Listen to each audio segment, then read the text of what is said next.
بالله من شرور أنفسنا ومن سيئات أعمالنا من يهده الله فلا مضل له ومن يضلل فلا هادي له أشهد أن لا إله إلا الله وحده لا شريك له وأشهد أن محمدا عبده ورسوله يا أيها الذين آمنوا اتقوا الله حق تقاته ولا تموتن إلا وأنتم مسلمون يا أيها الناس اتقوا ربكم الذي خلقكم من نفس واحدة وخلق منها زوجها وبث منهما رجالا كثيرا ونساء اتقوا الله الذي تساءلون به والأرحام إن الله كان عليكم رقيبا يا أيها الذين آمنوا اتقوا الله وقولوا قولا سديدا يصلح لكم أعمالكم يغفر لكم ذنوبكم ومن يطع الله ورسوله فقد فاز فوزا عظيما أما بعد فإن أصدق الحديث كتاب الله وخير الهدى هدى محمد صلى الله عليه وسلم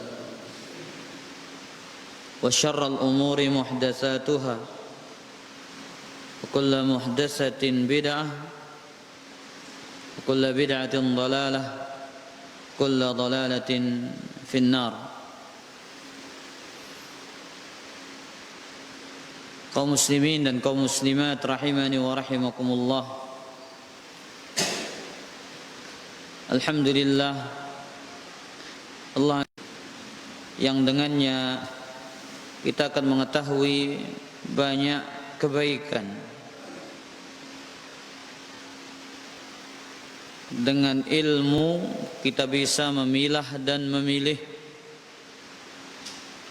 Dengan ilmu kita bisa membedakan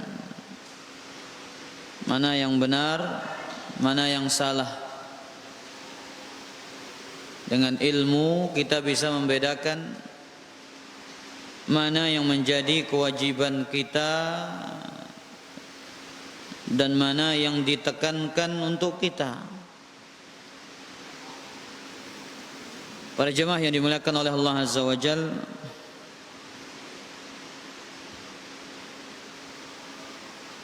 para ulama mengatakan khairul mawahib al-aqlu wa syarrul masaib al-jahlu. Sebaik-baik anugerah itu adalah ilmu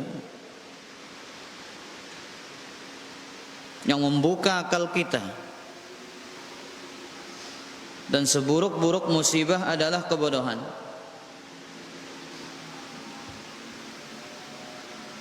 Makanya Nabi sallallahu alaihi wasallam menggambarkan, atau para ulama menggambarkan, ulama di atas muka bumi ini ibarat bintang di langit,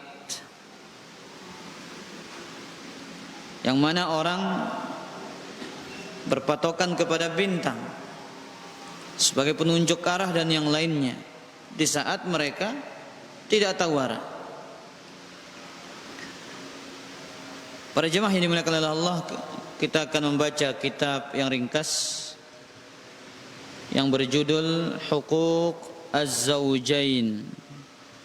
Huquq Az-Zawjain, hak pasutri. Agama Islam bukan hanya tentang akidah atau tentang ibadah, namun agama Islam juga agama yang mengajarkan kita tentang seni interaksi. Salah satu seni interaksi itu adalah bagaimana suami berinteraksi dengan istrinya dan bagaimana istri berinteraksi dengan suaminya. Makanya kitab ini dikatakan Huququz Zaujain, hak pasutri. Kata hak ini sering kita dengar para jamaah. Hak apa arti hak?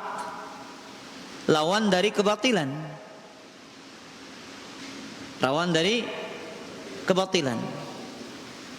Dalam bahasa Arab, hak ini kata yang unik. Hak ini kata yang unik. Dia memiliki makna yang sangat banyak. Disebutkan dalam kitab Lisanul Arab. Ada beberapa makna dari kata hak ini. Kita sering melihat, oh ini hak saya, ini haknya dia. Di antara maknanya kata para ulama, as-subut. Apa itu as-subut? Keberadaan, ketetapan. Al-wujub, wajib. Was-sidq,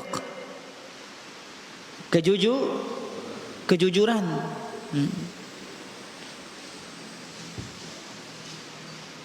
Wal yaqin, keyakinan.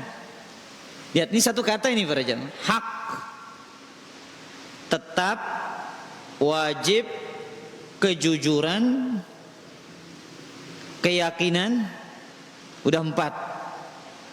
Yang kelima, al-amrul maqdi, perkara yang telah ditetapkan, perkara yang sudah diputuskan.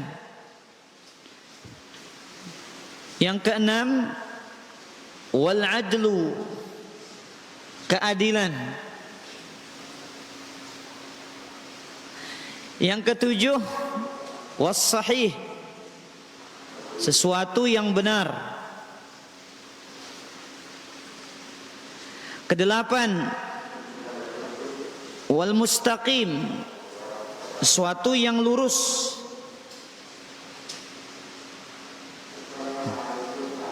Kemudian yang keberapa? Yang 9, wal amalul ladzi yuhditsu hatman,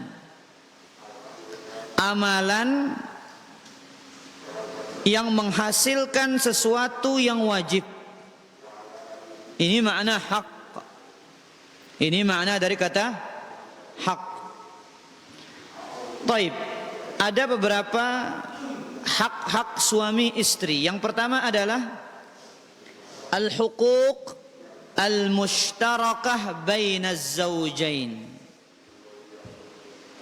Hak-hak yang setara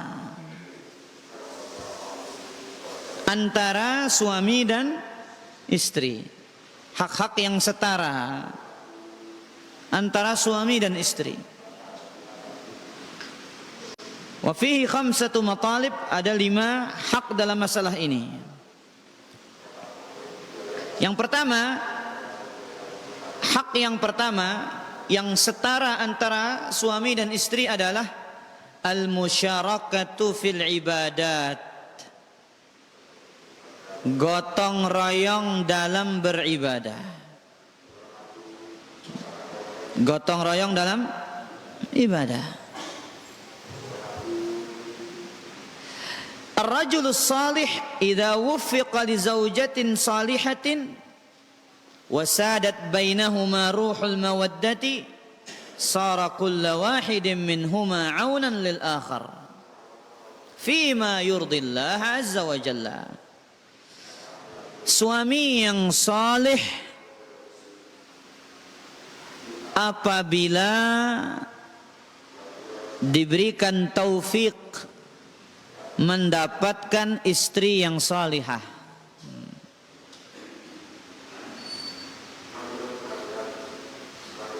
mereka akan dipimpin oleh ruh mawaddah,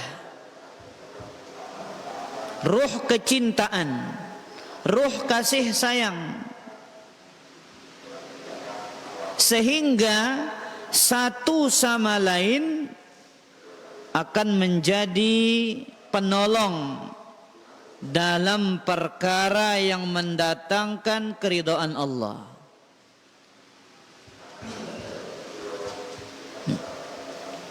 Berarti para jamaah yang dimuliakan oleh Allah, di antara hak suami dan istri itu, satu, suami menjadi penolong bagi istrinya.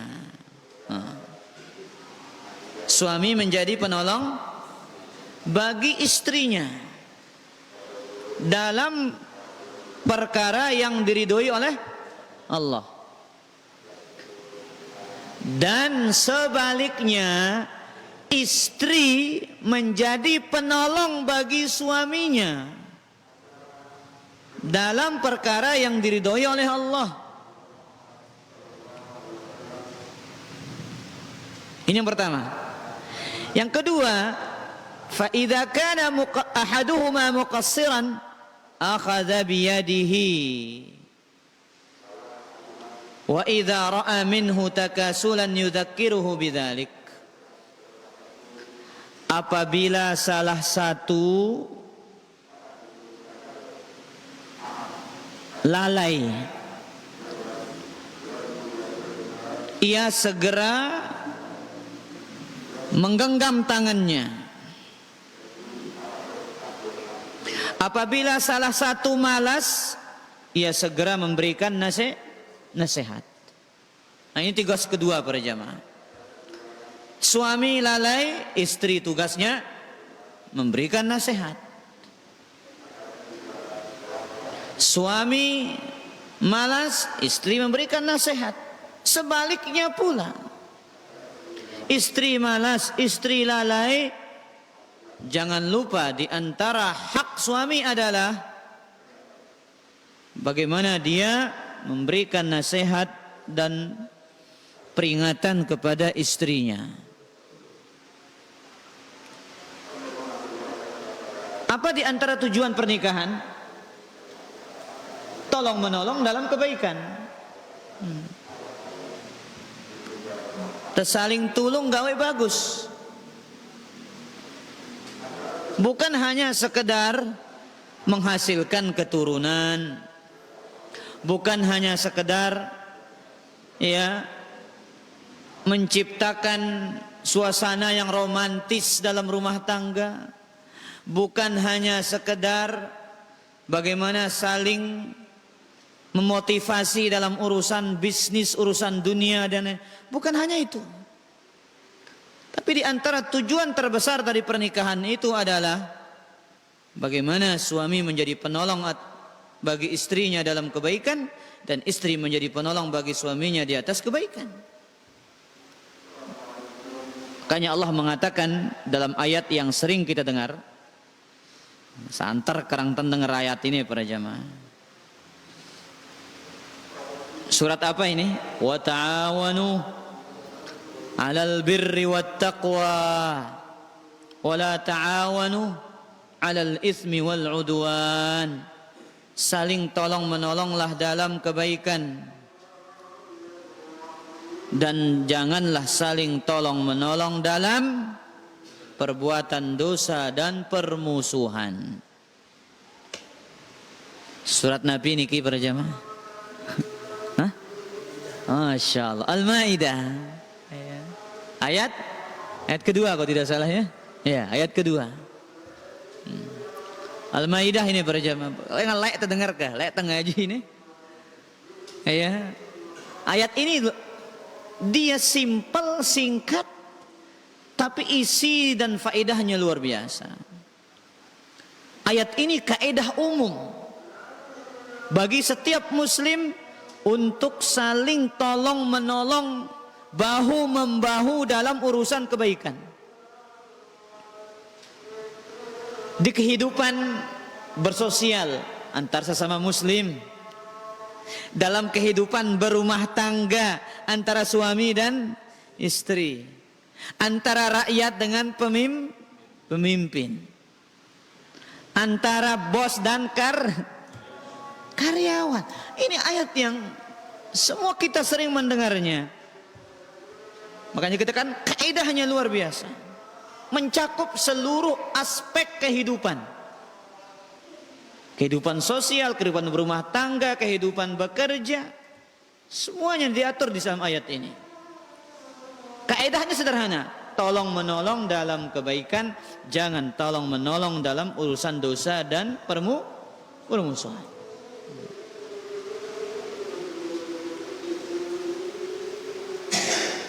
Maka ikhwatal iman, wazaujan hum ahaqqu man yatawasa bil haqqi was sabr fi jami'i masalikil hayat.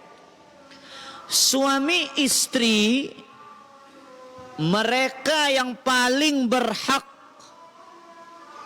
suami istri mereka paling berhak saling menasehati dalam kebenaran dan dalam kesabaran,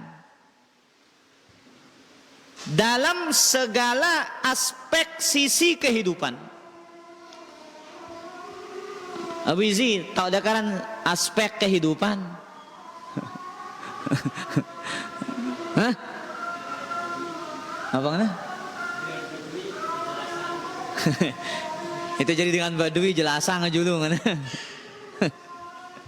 Lain. Abu Haris nggak tahu dah? Apa aspek? Hah? Ini paham mampu? Lekedem ya sulit sendi-sendi kehidupan kan? No. Bahasa pendidikan ya Pak Guru. Ya. Apa orang kata? Dalam segala Pak Kadus coba terjemahan kita juga. Dalam segala urusan kehidupan. Dalam segala urusan kehidupan. Ya. Suami lihat istrinya telat sholat, segera dinasehati. Istrinya tertipu dalam bisnis, nasehati. Ya. Sebaliknya juga seperti itu. Istri melihat suami mulai kendor ibadahnya, nasihati, tegur. Maka suami dan istri mereka paling berhak untuk saling menasihati pada jamaah. Makanya rumah tangga itu ya akan hidup apabila suami banyak memberikan saran, nasihat, ya, usulan kepada istrinya, dan sebaliknya istri banyak memberikan saran, usulan kepada suaminya. Bukan mengatur tapi para jamaah. Kalau yang mengatur itu suami, bukan istri. Ar-rijalu qawwamuna 'alan nisa. Laki-laki itu pemimpin bagi para wanita. Makanya kenapa suami itu kadang sering emosi? Karena istri bahasanya kayak mengatur. Makanya beda kedudukan suami mengatur istri, menasehati istri bahasanya dengan istri menasehati suami. Taib. Kita lanjutkan. Wa min asbabi tanazzulir rahmat min Allah Ta'ala 'ala az-zawjayn an yu'ina kullun minhum al-akhara lil istiqadhi li qiyamil lail. Di antara sebab turunnya rahmat dari Allah atas pasangan suami istri, masing-masing dari keduanya saling membantu dalam urusan ketaatan. Contohnya adalah saling membantu dalam sholat tahajud.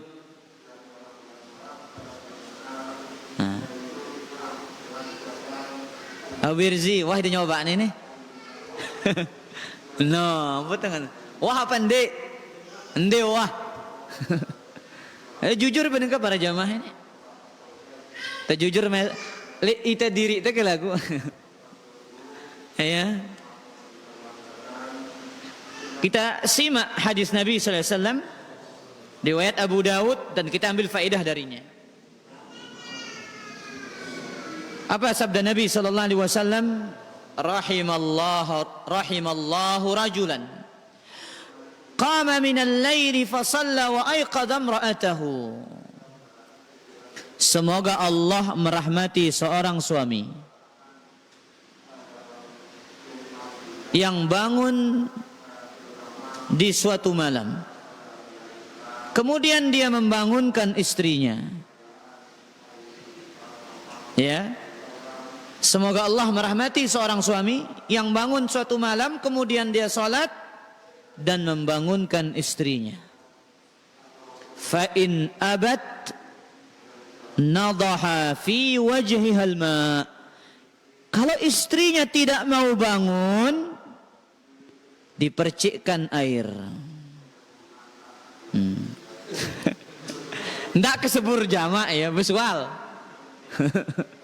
Lamunnya sebur sekali coba. Perang dunia. Nadah artinya apa? Percikkan.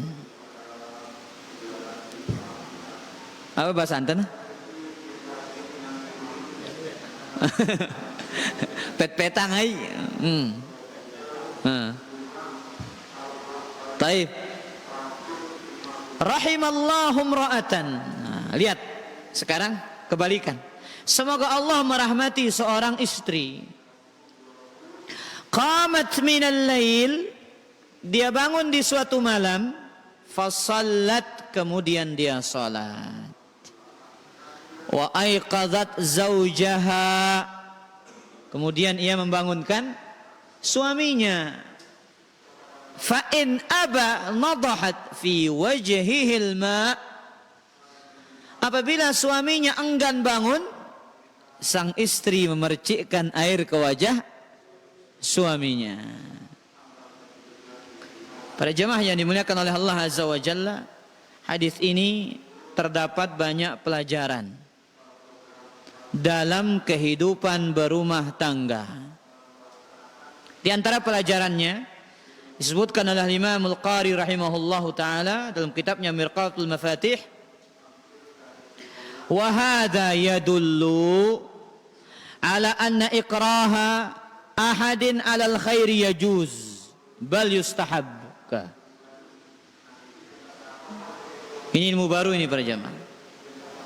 Hadis ini menunjukkan memaksa seseorang untuk melakukan kebaikan itu boleh, bahkan dianjurkan. Temaksa dengan gawe bagus, kanggo. Makanya lihat apa bahasa hadis ini. Lamun dena mele uras, percikkan air kemana? Ke wajahnya. Nabi nggak katakan arurang lanjut tindukna, suruh percikkan. Nah, dari sini para ulama mengambil istinbat, kesimpulan, seseorang boleh memaksa orang lain untuk melakukan kebaikan, bahkan dianjurkan. Ya, terutama orang-orang yang dekat hubungannya dengan kita para jamaah. Namun dengan lain sekat. Ini dimulai dari orang-orang terdekat kita. Seninata, anak jarinta, semeton jari. Karena mereka orang-orang terdekat. Maka terkadang ikhwatal iman, ya, kita butuh teknik paksaan. Anak kita yang malas ke masjid perlu tedenden jamak ya aning masjid. Istri kita misalkan tidak mau kajian, ya perlu kita gonceng dia sekali-kali datang ke kajian. Bahkan para jamaah, diri kita ini, jiwa kita ini memang ya sulit untuk melakukan kebaikan kecuali dengan dipaksa.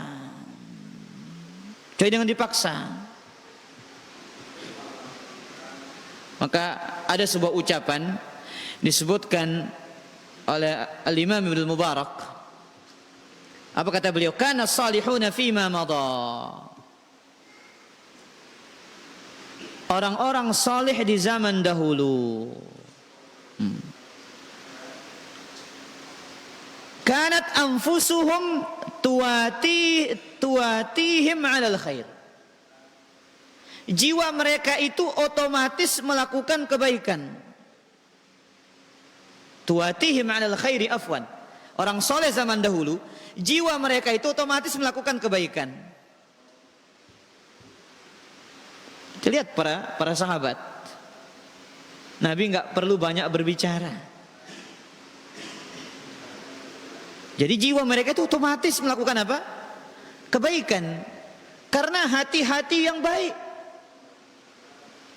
Wa inna anfusana, kata Ibnu Mubarak, adapun jiwa-jiwa kita ini la takadu tuatina illa ala kurhin. Dia tidak mampu melakukan kebaikan kecuali dengan metode dipaksa. Fayan bagilana an nukrihaha, kata Ibnu Mubarak, wajib sepantasnya kita paksa diri kita ini. Jadi ulah terpaksa diri itu negara para jamaah. Lamun temeli jadi dengan bagus. Karena kita paksa diri kita. Ya. Kajian mulai malas-malas, paksa datang kajian. Apalagi ada acara rasa capek, ada hobi yang menjadi kesenangan kita, ya kita harus paksa diri kita. Taib, faedah yang keberapa? Yang kedua dari hadis yang mulia ini. Al-hatsu 'ala at-ta'awuni 'ala at-ta'ati wal 'amal as-salih. Anjuran untuk saling tolong menolong antara suami dan istri dalam perkara ketaatan dan amal saleh. Hadis ini hanya contoh. Dicontohkan adalah salat malam.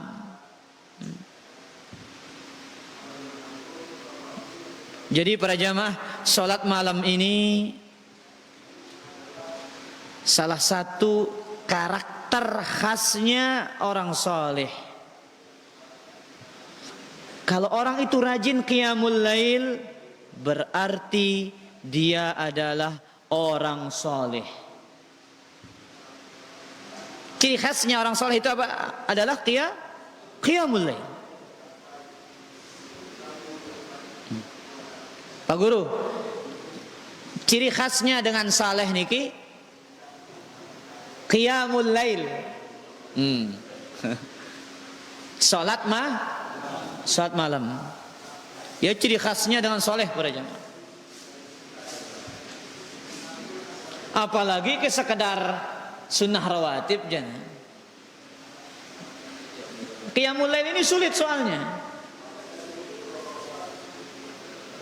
Ya, berat. Makanya apa kata Nabi SAW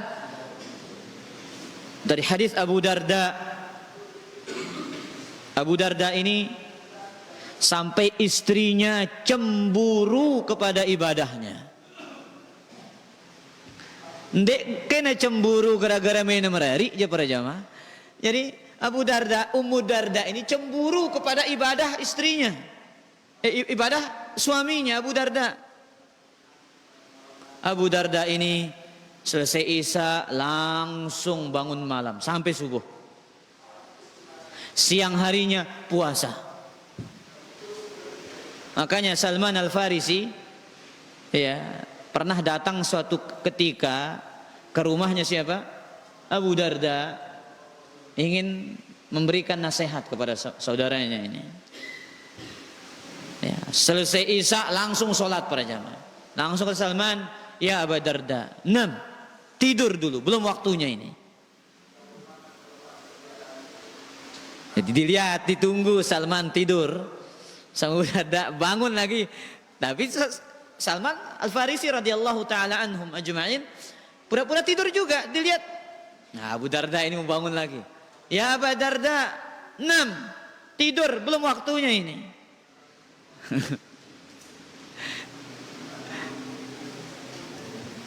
Jadi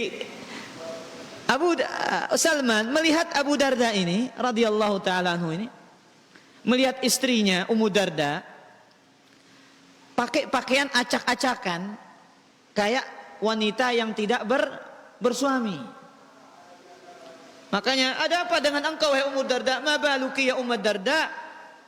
Yo, arah apa cerita ini Ummu Darda, kata Salman.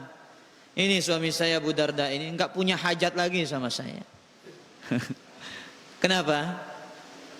Sibuk qiyamul lail, sibuk puasa. Nah, dan riwayat hadis ini para jamaah, Abu Darda apa katanya? Alaikum, kata Nabi SAW, alaikum biqiyamil lail. Hendaklah kalian salat malam, fa innahu da'bus salihin, karena ia adalah jalan hidupnya orang-orang salih.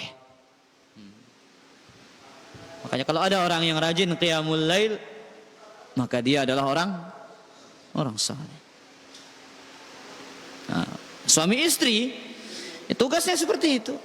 Kalau nggak sanggup qiyamul lail, minimal saling ingetin salat sunnah rawatib. Minimal saling ingetin wirid Al-Quran setiap hari. Harus ada waktu baca Quran tiap hari. Ya, lewat WA, jangan lupa baca Qurannya. Jangan lupa zikir pagi dan petangnya. Ya. Kalau kita nggak sanggup seperti hadis ini, jangan lupa kajian hari ini, tonton kajian ini online. Hal-hal seperti itu. Jadi jangan kita sebagai suami, kah pacu ngaji lagus ita si mama itu pacu ngaji. Aduh ida itu ngaji dengan itu mantara tadah ta berjawab. Kau ita. Lagu lamun tepacu ngaji jana. Kah ngaji sih di nara gina alasan lagi ngono ita.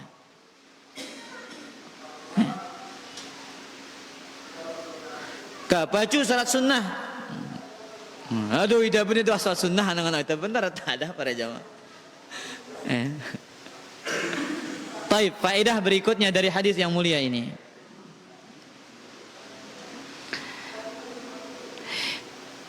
Isyaratun ila anna ar-rajula wal mar'ata fil ibadati sawa illa ma dalla ad-dalilu ala at-tafriq bainahuma. Hadis ini adalah isyarat. Hadis niki adalah isyarat bahwasanya laki-laki dan perempuan itu sama dalam urusan ibadah, kecuali ada dalil yang menunjukkan adanya perbedaan. Pak Guru, jadi hukum asalnya ibadah dengan Nina, kanca ibadah dengan mama ini pada laki-laki dianjurkan qiyamul lail, wanita juga dianjurkan qiyamul lail. Laki-laki dianjurkan salat duha, wanita juga dianjurkan salat duha.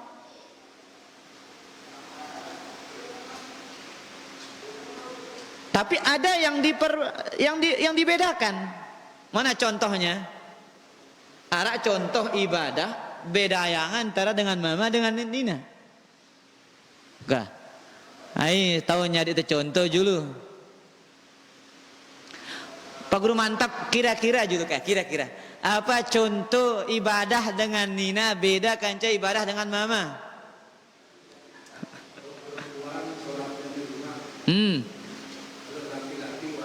Masya Allah kan. Ini faedah tekarang ngaji ini. Ibadah sholatnya perempuan lebih utama di rumah, sedangkan laki-laki wajib di masjid. Nah ini dia beda. Contoh lain Abu Miqdad. Ini loh. Gak terus. Terus ya. No, ada jamaah. Dengan Nina berjilbab, mama bersongkok mana? La ilaha illallah.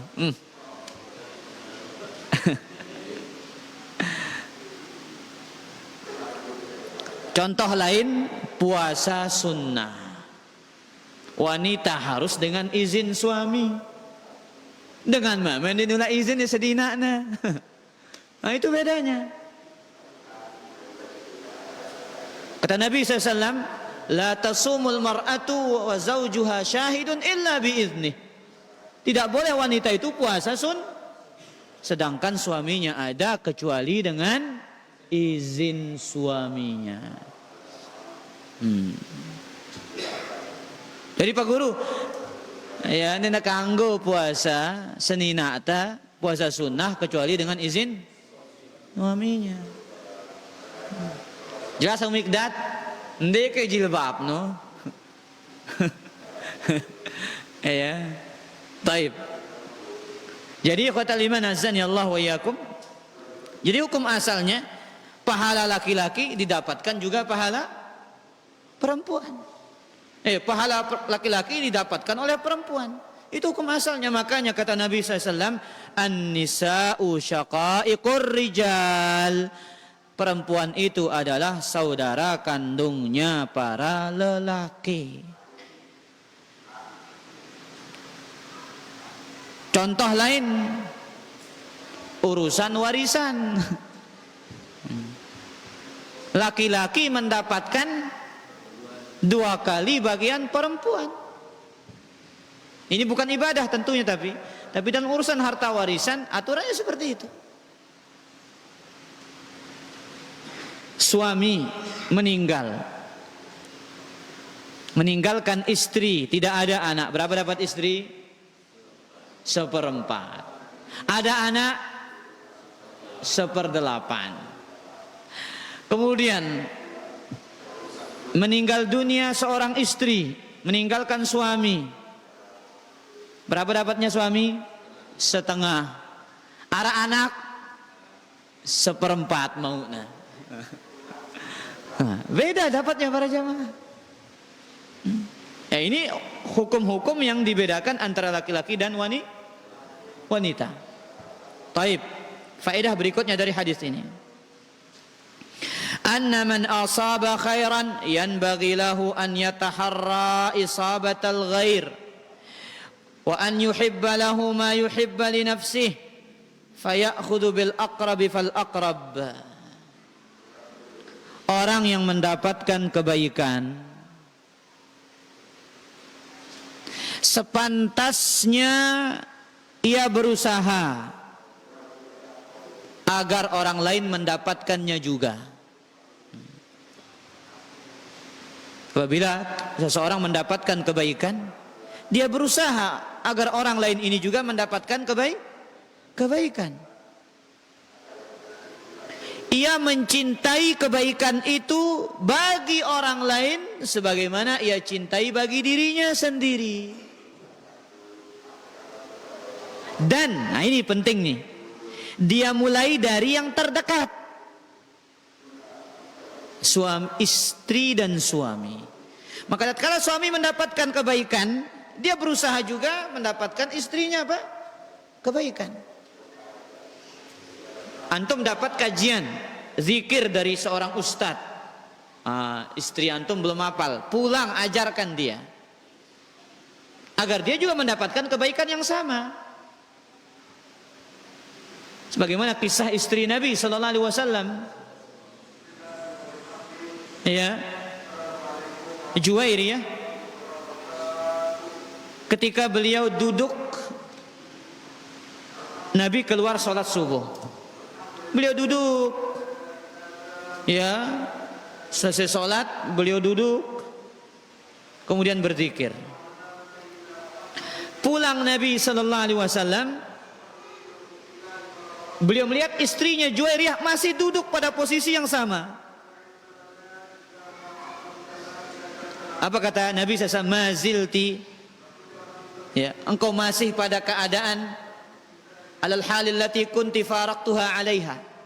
Engkau masih berada pada keadaan yang aku tinggalkan tadi. Maukah aku ajarkan kepadamu suatu zikir, ya, yang pahalanya bisa menandingi apa yang kau baca dari tadi itu?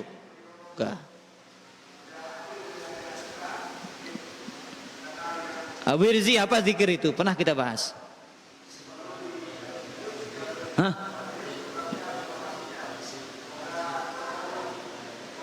Masya Allah. Subhanallah wa bihamdihi adada khalqihi wa ridha nafsihi wa zinata arshihi wa midada kalimatihi. Lihat, sekian jam Nabi tinggalkan istrinya. Dengan satu kali dia baca zikir ini, dia akan mendapatkan pahala yang sama dengan zikir yang dia baca berjam-jam tadi itu.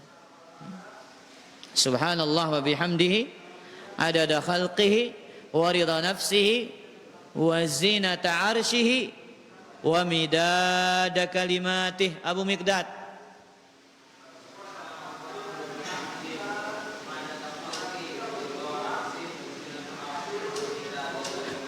Alhamdulillah.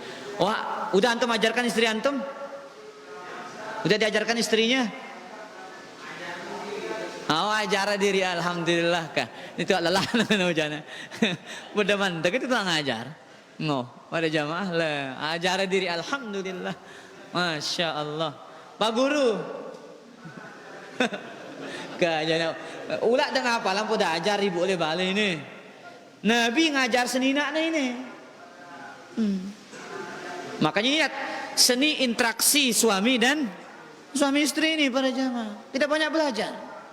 Subhanallah wa bihamdihi adada khalqihi wa ridha nafsihi wa zinata arshihi wa midada kalimatih. Abu Hirzi.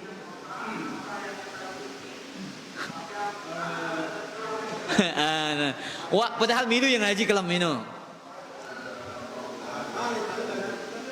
Apa lagu Bancal? Kabir.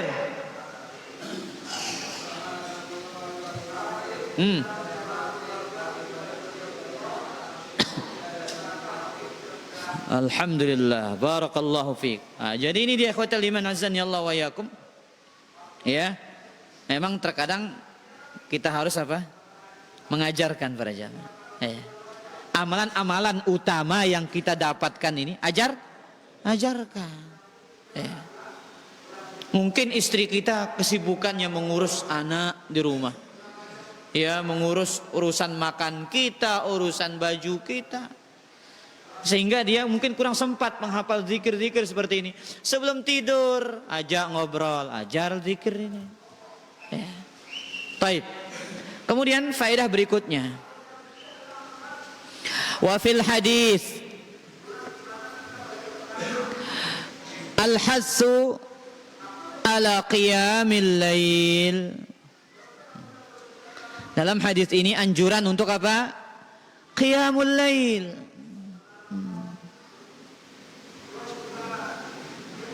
Ya, qiyamul lail. Dan para jamaah yang dimuliakan oleh Allah, salah satu cara kita ngobatin penyakit. Obat penyakit itu ada pada qiyamul lail. Maka itu diceritakan oleh Ustaz Firanda itu. Berdasarkan hadis ini. Hadis Abu Darda yang kita baca tadi. Apa kata Nabi? Hendaklah kalian qiyamul lail karena dia adalah jalan hidupnya orang. Wa qurbatun ilallah. Ibadah kepada Allah. Dua udah. Jalannya hidupnya orang saleh, ibadah kepada Allah, wa minhatun 'anil itsm. Mencegah orang melakukan dosa. Yang keempat, wa takfirun lis sayyi'at. menghapus dosa-dosa. Ini keutamaan qiyamul lail. Yang kelima, wa matradatun lidda'i 'anil jasadi, akan mengusir penyakit yang bersarang pada tubuh manusia. Ini 5 manfaatnya. Jalan orang soleh, mendekatkan diri kepada Allah, mencegah dari dosa, menggugurkan dosa, dan obat penyakit. Kah, azan wah para jamaah, azan dulu.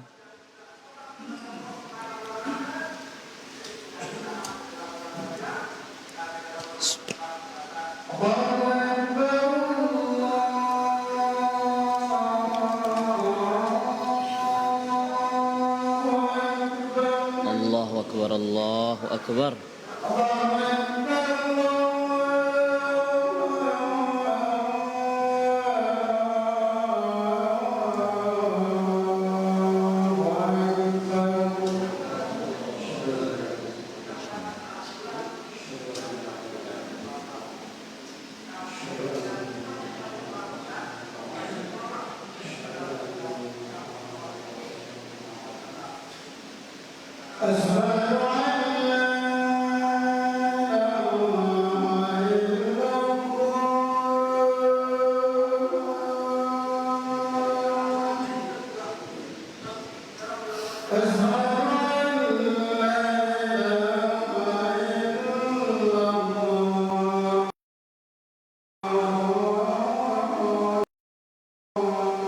Asyhadu an la ilaha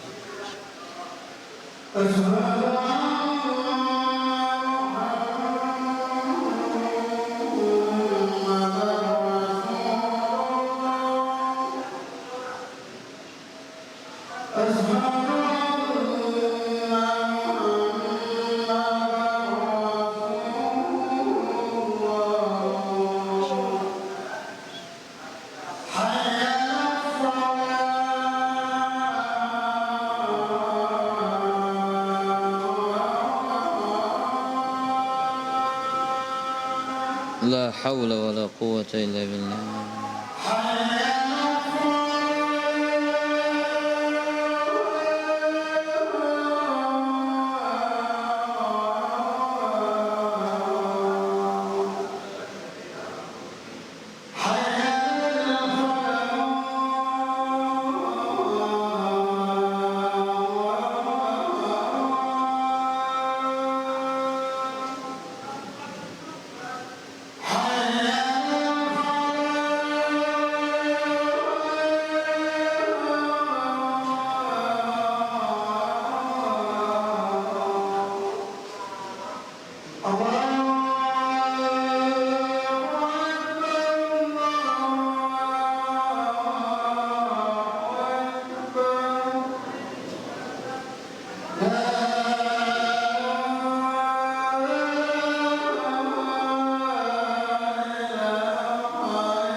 Alhamdulillah wassalatu wassalamu ala Rasulillah wa ala alihi wa sahbihi wa man tabi'a hudah, amma ba'd.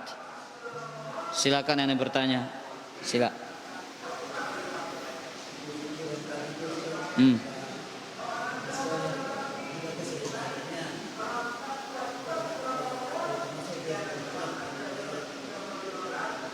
Baik. Apakah zikir yang tadi bisa dibaca sebanyak-banyaknya seperti itu? Baik. Para jamaah yang dimuliakan oleh Allah, kapan dibaca zikir yang tadi, Habib Rizzi?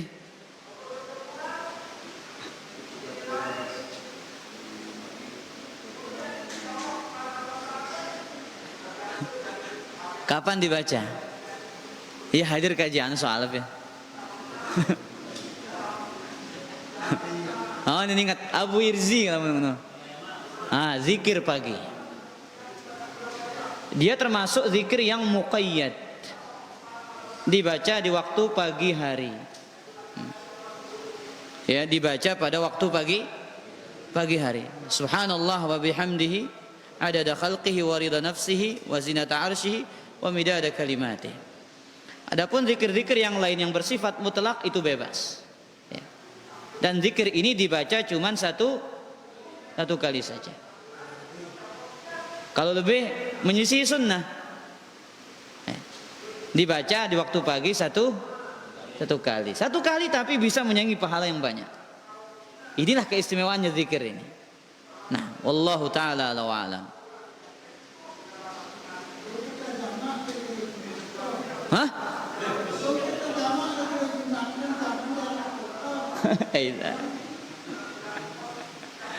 Bau kita jamak jelo Jumat tuh hujan antara petuk nah.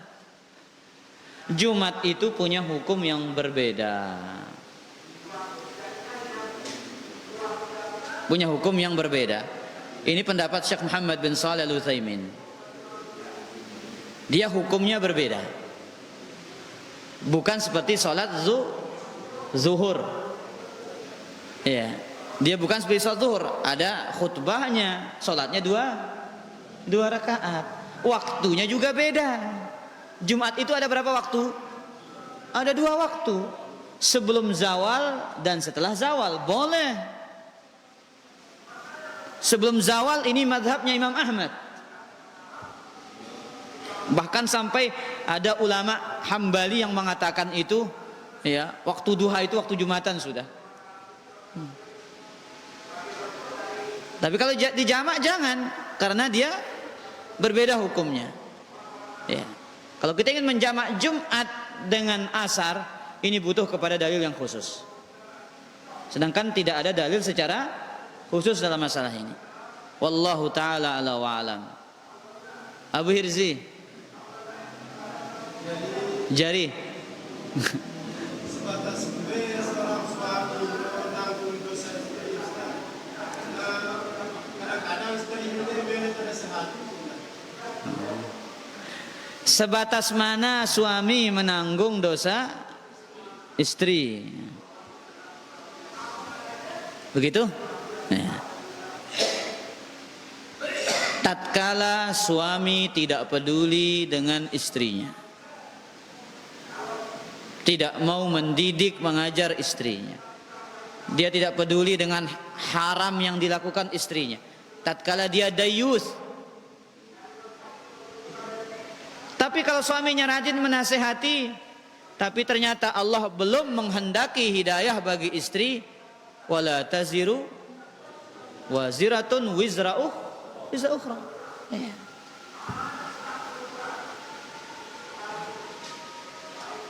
Jadi ya, suami tidak boleh lelah dalam menasehati.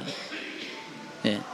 Mungkin 1 hari, 1 minggu, 1 bulan dia tidak mau mendengar. Mungkin setelah 1 tahun baru dapat hidayah. Kita nggak tahu urusan hidayah. Makanya nasihatnya lancar, doanya juga lebih lancar. Di samping kita rajin menasehati istri, banyak-banyak mendoakan, ya Allah, beng seninat yang hidayah. Doakan dia.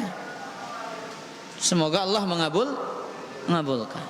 Wallahu taala ala wa alam.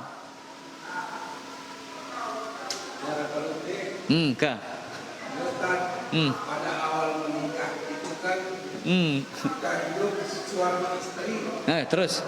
Bukan setahun 2 tahun.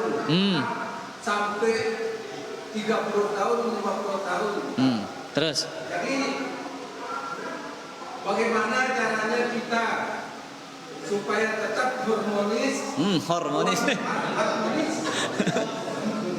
Walaupun misalnya ada kekurangan istrinya atau kekurangan suami, supaya komunikasi kita tetap baik. Itu Ustaz.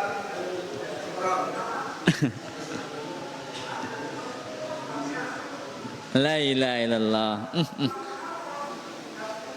Jadi pertanyaan Pak Guru luar biasa ini. Bagaimana agar rumah tangga itu senantiasa harmonis? Ulah tema kajian ini para jamaah. Rumah tangga yang harmonis. Ya judul Pak Guru. Tapi ya, ikhwatal iman, azani Allah wa iyyakum. Suasana yang harmonis itu ditentukan kerjasama suami dan istri. Makanya kita kadang harus penting belajar bagaimana Nabi membangun rumah tangga. Jadi kadang Nabi itu manggil Aisyah dengan panggilan sayang. Ya, bentuk panggilan sayang. Apa kata Nabi? Ya Aish, hada Jibril yukri'uki assalam. Wahai Aish, ini panggilan kesayangan Nabi kepada Aisyah. Aisyah itu senang dipanggil ya Aish. Ini Jibril datang menyampaikan salam kepadamu. Salah satu ya resep harmonis itu dipanggil dengan panggilan kesayangannya. Jangan sedikit kedok bi kecap. Enggak seperti itu. Ya. Makanya suami itu dia pemimpin, tapi dia juga sebagai suami yang bagaimana dia menjaga perasaan istrinya. Dia bersikap rendah di hadapan istrinya. Bahkan kadang Nabi sallallahu alaihi wasallam ya, beliau minum dari satu gelas, Aisyah minum dari satu gelas, kemudian juga Nabi minum dari gelas yang sama. Di mana letak bibirnya Aisyah radhiyallahu taala anha. Itu yang pertama Pak Guru. Artinya kerjasama suami istri. Makanya kadang-kadang perlu sepiring berdua. Tejak mangan bareng. Ya. Dua-dua berbahasa anta. Kemudian juga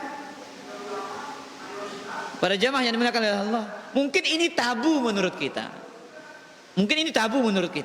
Tapi Nabi SAW beliau cium istrinya ketika keluar sholat. Jadi Pak Guru, ini perlu dipraktekkan. Hidup senina ada sebelum disugur sholat. Ku sholat dulu dah ingas. Hidup ke terus. Mungkin ini tabu. Ikhwatal iman, mungkin kita menganggap ini tabu sepele. Tapi ini salah satu yang menjadikan tumbuhnya, terawatnya cinta dan kasih sayang. Di samping rumah tangga itu dijaga dengan ketaatan. Jelas Pak Guru? Ya, resep yang paling hebat dalam menjaga rumah tangga itu adalah ibadah, ketakwaan kepada Allah Azza wa Jalla.